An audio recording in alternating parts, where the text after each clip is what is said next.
तो मैं भोपाल से हूँ, भोपाली हूँ, लेकिन इंदौर ज़्यादा दूर नहीं है, तो आपसे कनेक्ट कर सकती हूँ। यहीं की हूँ, मध्य प्रदेश की। सबसे पहले तो ये कहूँगी कि जैसा मैम ने बताया कि मैंने कैसे शुरुआत की, या स्कूल में थोड़ा सा दिमाग में था, तो हाँ, स्कूल में थोड़ा सा कहीं सोचा था, कहीं शायद पढ़ लिया होगा, कहीं सुन लिया होगा कि नहीं आईएएस ऑफिसर नाम की कोई चीज़ होती है। लेकिन तब ये भी नहीं पता था कि यार यूपीएससी नाम की कोई एग्ज़ाम है, सिविल सर्विस एग्ज़ाम है, उससे और भी पोस्ट में आप सिलेक्ट हो सकते हैं, ऐसा कुछ नॉलेज नहीं था। जब मैं अपने कॉलेज लेवल में आई, जब कॉलेज में एडमिशन लिया, मैंने भोपाल से ही प्राइवेट इंजीनियरिंग कॉलेज से केमिकल इंजीनियरिंग किया है, और उस दौरान मुझे जब मैंने सोचना शुरुआत की कि क्या बनना है, कंटेम्पलेट किया कि एग्जैक्टली क्या करियर चाहती हूँ, तो लगा कि यार कहीं जो पुरानी ड्रीम थी, एक जो सपना था, वो अभी उसको सामने लाना चाहिए। फिर इस बारे में और पढ़ा, और तब खान स्टडी ग्रुप भोपाल में सेंटर वहाँ पे जैसे शुरू हो गया था, तो मेरा जो फाउंडेशन कोर्स है मैंने वहाँ से किया। और इस एग्ज़ाम के बारे में जो चीज़ें मुझे 1-2 साल में समझ में आई हैं, वो कुछ चीज़ें मैं आपसे शेयर करना चाहती हूँ। सबसे पहली चीज़ जो पहले जय और रचना हम दोनों बोल चुके हैं कि कंसिस्टेंसी। आप अगर दिन में, कई बार हमसे सवाल पूछते हैं कि आप कितने घंटे पढ़ाई करते हैं, तो देखिए घंटे मैटर नहीं करते। कोई 17-18 घंटे हमें नहीं पढ़ना है, इतना हम पढ़ भी नहीं सकते। एक दिन पढ़ सकते हैं, दूसरे दिन नहीं पढ़ पाएंगे। 5 से 6 घंटे ही आपको देने हैं या उतने निकालने हैं, पर वो जो वक्त आप अपनी पढ़ाई को देते हो, वो कंसिस्टेंटली आपको रोज़ उतना ही अपने पढ़ाई को देना है। Consistency is the key, that is the first and the most important thing जो आपको ध्यान में रखनी है। दूसरी चीज़ इस एग्ज़ाम में मुझे लगता है इक्वली इम्पॉर्टेंट है, क्योंकि ये जर्नी लंबी होती है। जैसे एग्ज़ाम ही 1 साल तक चलती है, आप प्रीलिम्स देते हैं, फिर आप मेंस देते हैं, आप इंटरव्यू में जाते हैं पर्सनालिटी टेस्ट के लिए, तो एग्ज़ाम 1 साल तक खुद चलती है। उसके पहले मान लीजिए आप 1-1.5-2 साल पहले से प्रिपेयर कर रहे हो, तो ये जर्नी काफ़ी लंबी रहती है। उस जर्नी में मेंटली अपने आप को मोटिवेट रखना, अपने आप को बूस्ट करते रहना, वो भी इक्वली इम्पॉर्टेंट है, और इसीलिए अपने आप पर भरोसा बेहद ज़रूरी है। You need to have a faith in yourself कि अगर आपने इसमें कदम रखा है, अगर आपने सोचा है कि आप सिविल सर्विस एग्ज़ाम देना चाहते हैं और देंगे, तो आपको ये ठान के उसमें जाना है कि हाँ, मैं ये कर सकता या कर सकती हूँ। ये एक अपना मोटिवेशन, अपने साथ एक फेथ, बिलीफ अपने ऊपर आपको हमेशा रखना है।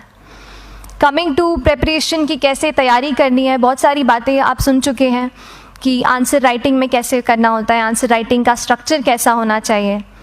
तो मैं शुरू में सबसे पहले ये कहूँगी कि मेरे प्रिपरेशन का बेस 2 चीज़ें रहीं। पहला था करंट अफेयर्स।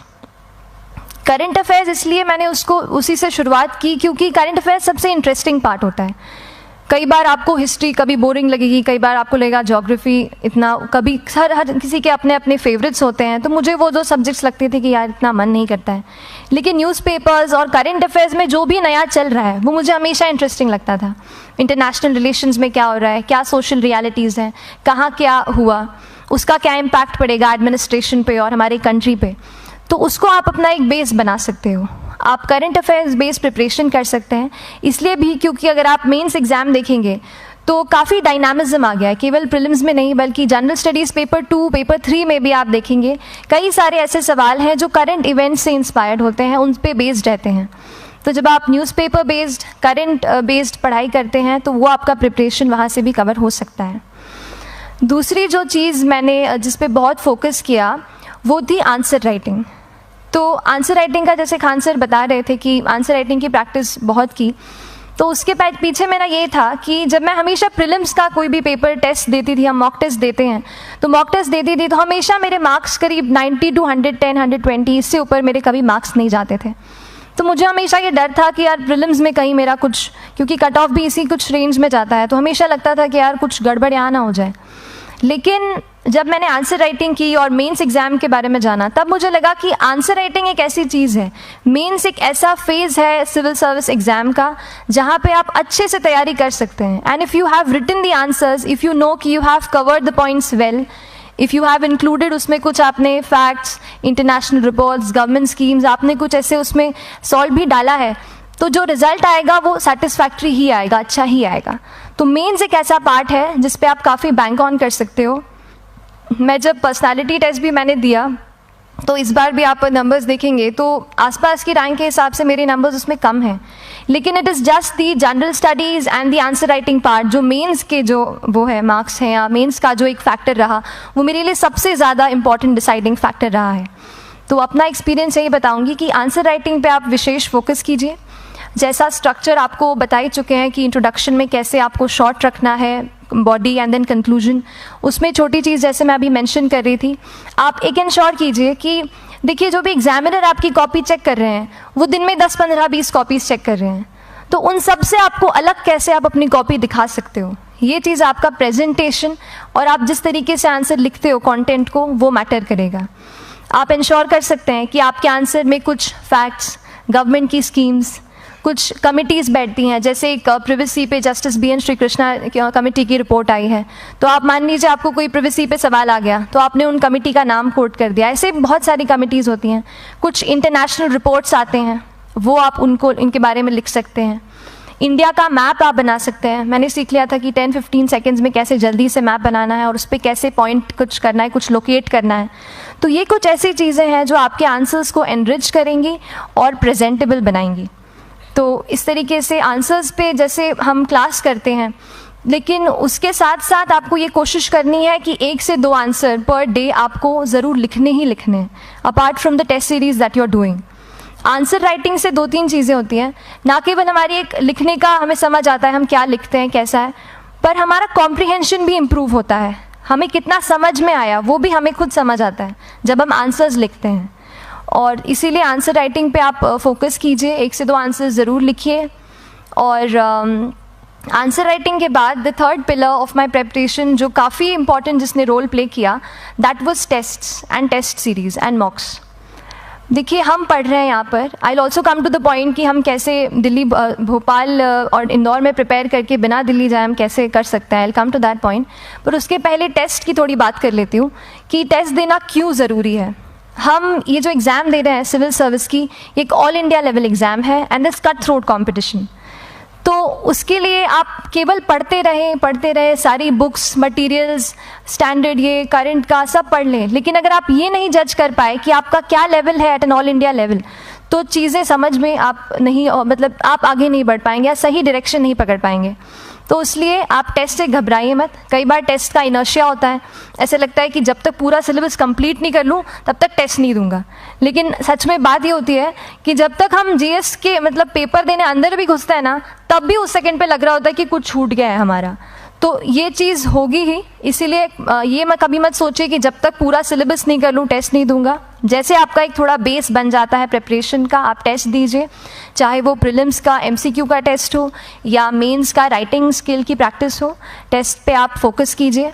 उसके बाद टेस्ट केवल देने के लिए नहीं देना है, उसको एनालाइज भी अच्छे से करना है।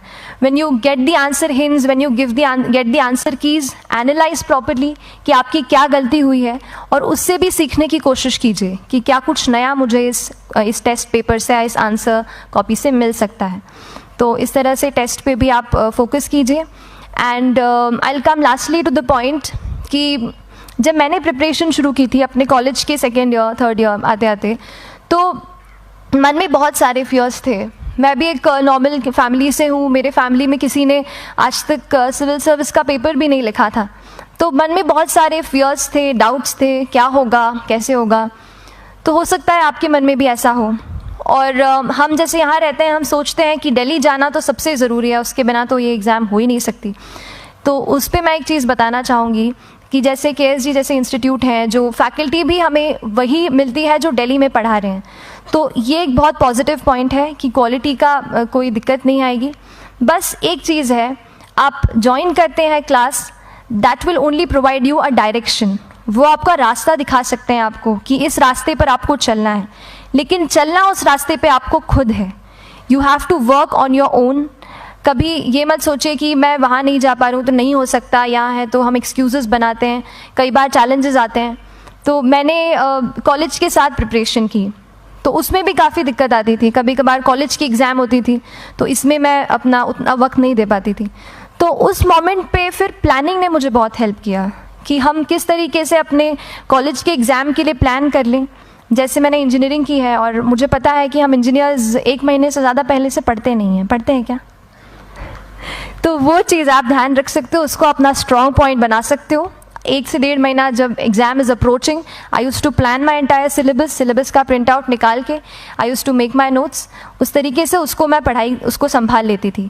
तो whenever you are managing those things together, focus on planning, किस तरीके से आप एक माइक्रो प्लान बनाएं, अपना डेली एक प्लान बनाएं, वीकली टारगेट सेट करें और एक ब्रॉड विजन दिमाग में रखें कि ब्रॉडली आप मंथ्स में क्या कवर करने वाले हैं।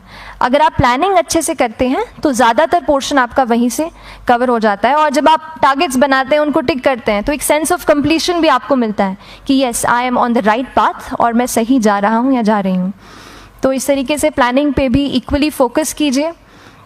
एंड बस यही सिंगल बिगेस्ट मैसेज मेरी तरफ से यही रहेगा कि आपने अगर ठान लिया है, अगर आप सोचते हैं कि आप ये एग्ज़ाम क्रैक कर सकते हैं, तो आपको रोकने वाला और कोई नहीं, आप खुद ही हो सकते हैं।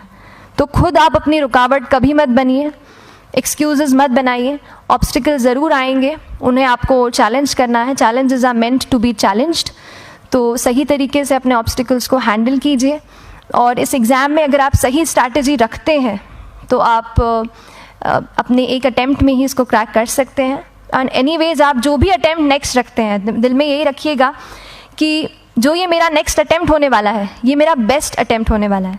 कभी भी इस एग्ज़ाम को हाफ हार्टेडली मत दीजिए कि चलो दे के देखता हूँ कैसा है पैटर्न का एग्ज़ाम का।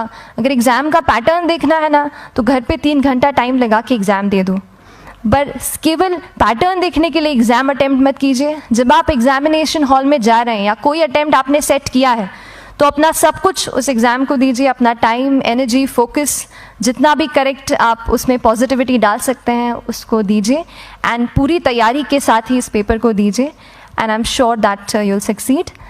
सो till then, all the very best to you and good luck. Thank you so much.